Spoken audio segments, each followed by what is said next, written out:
that we can work together to promote the best possible health policy. And speaking of partnerships, I know Secretary Kennedy will be mentioning a new initiative which will provide a lot of new opportunity for state-federal partnerships. So we look forward to working with HHS going forward. With that, please join me in welcoming Secretary Robert F. Kennedy Jr.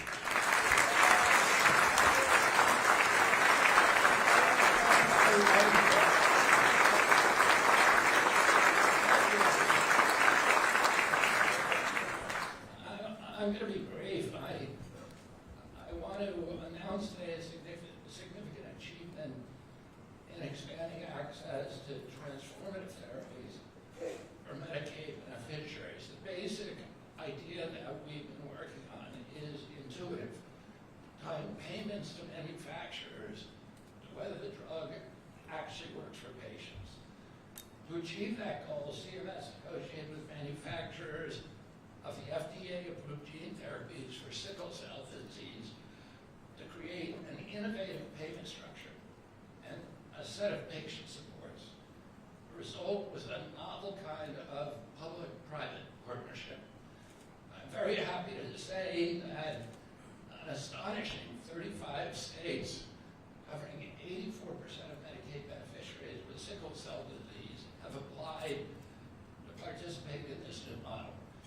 We're going to work hard to get them all onboarded by the end of the year. We already have one of them onboarded as today, and many of them in the immediate pipeline.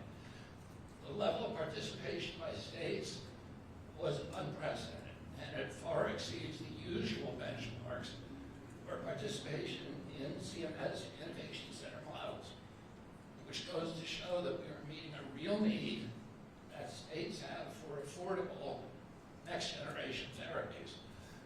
The robust engagement from the states testifies to the strength of the deal we negotiated with manufacturers.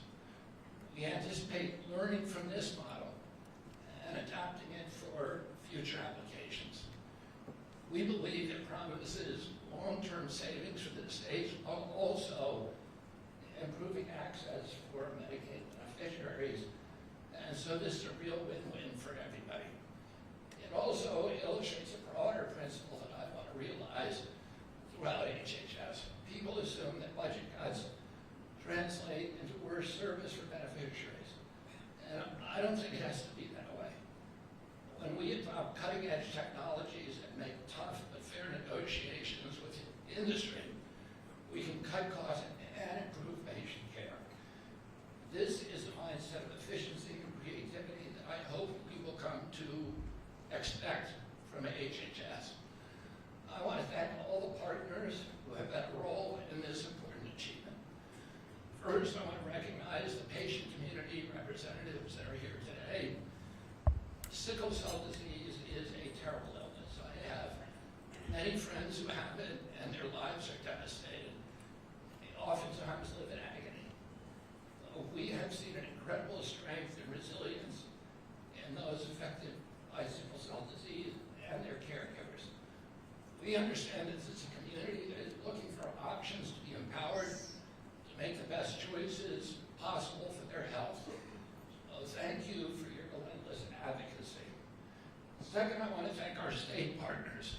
South Carolina has been an invaluable supporter, and states like South Carolina with high burdens of sickle cell disease have helped inform the design of our model. I especially want to thank Senator Tim Scott, who has been a long and loudest advocate and champion for the voices of people with sickle cell disease. We are so grateful for his support for our efforts. I also want to thank all the other states that have engaged with us through this process. This has been a true collaboration from the outset.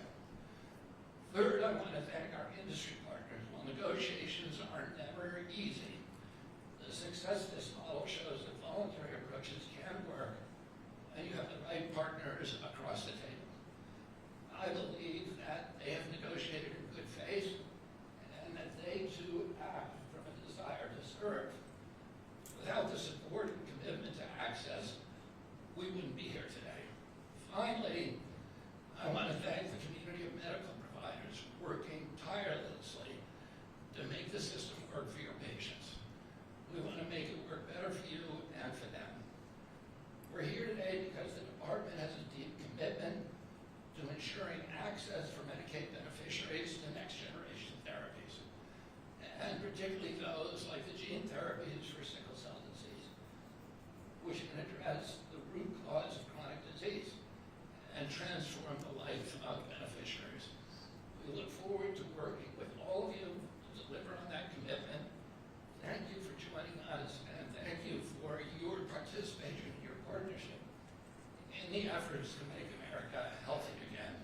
God bless you all, and thank you.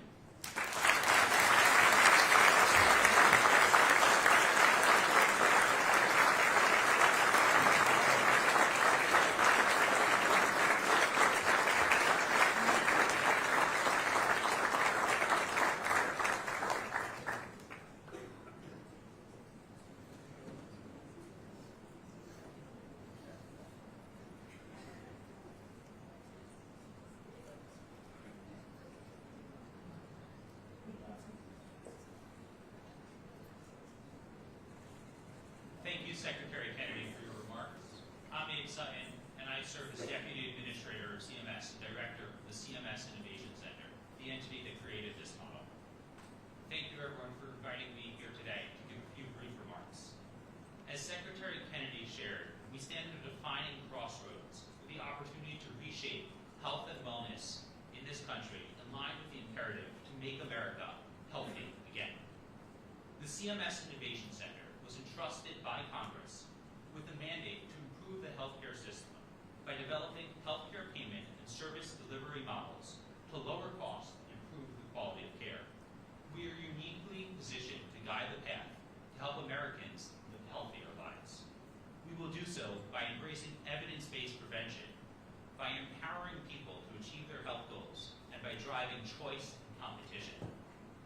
As the Secretary shared, the Department of Health and Human Services has a deep commitment to ensuring access to transformative therapies for people on Medicaid. This commitment is particularly important for therapies like gene therapies for sickle cell disease that get at the root causes of chronic disease. Rather than treating symptoms, we treat the cause. As the Director of the Innovation Center, I have the privilege to work every day with leaders from across the healthcare industry to develop new payment and service delivery models.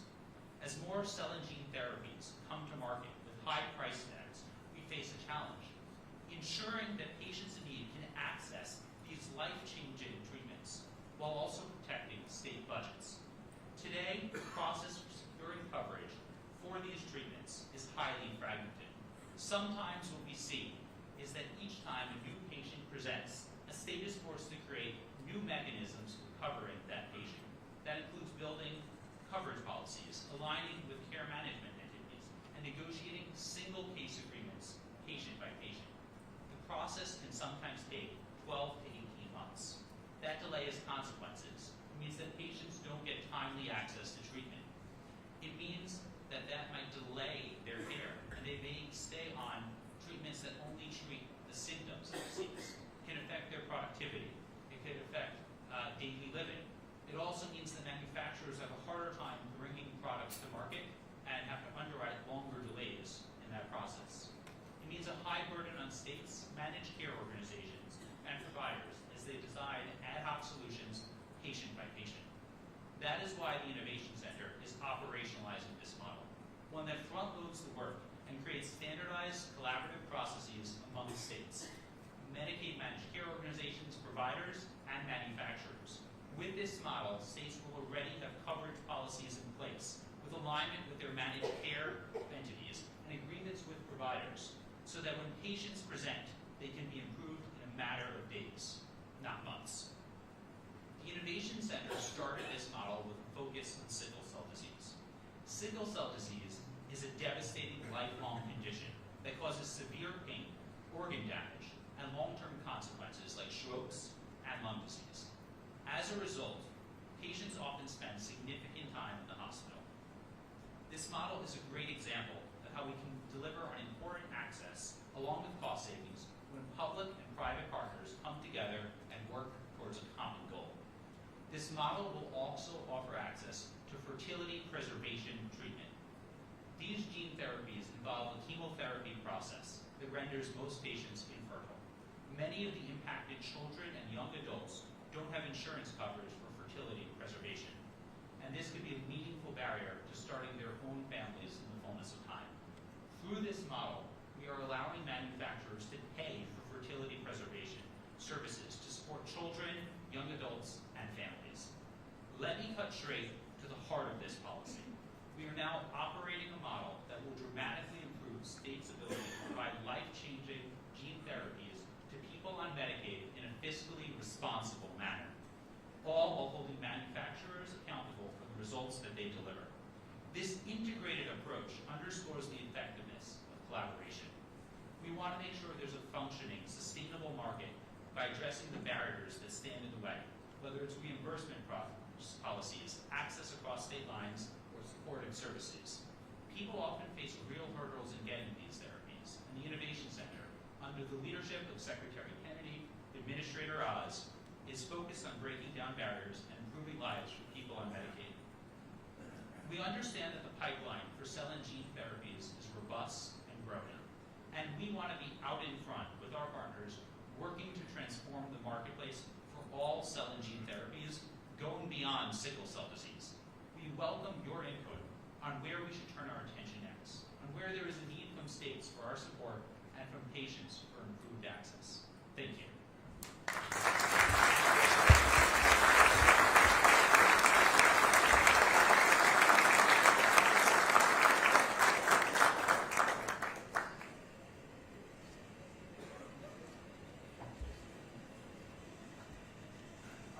Thank you so much, Secretary. It's really an honor to have you here, and then NCOIL first, to have a cabinet member at one of our meetings. So we can't thank you enough. Please, if we could just give one more round of applause for you.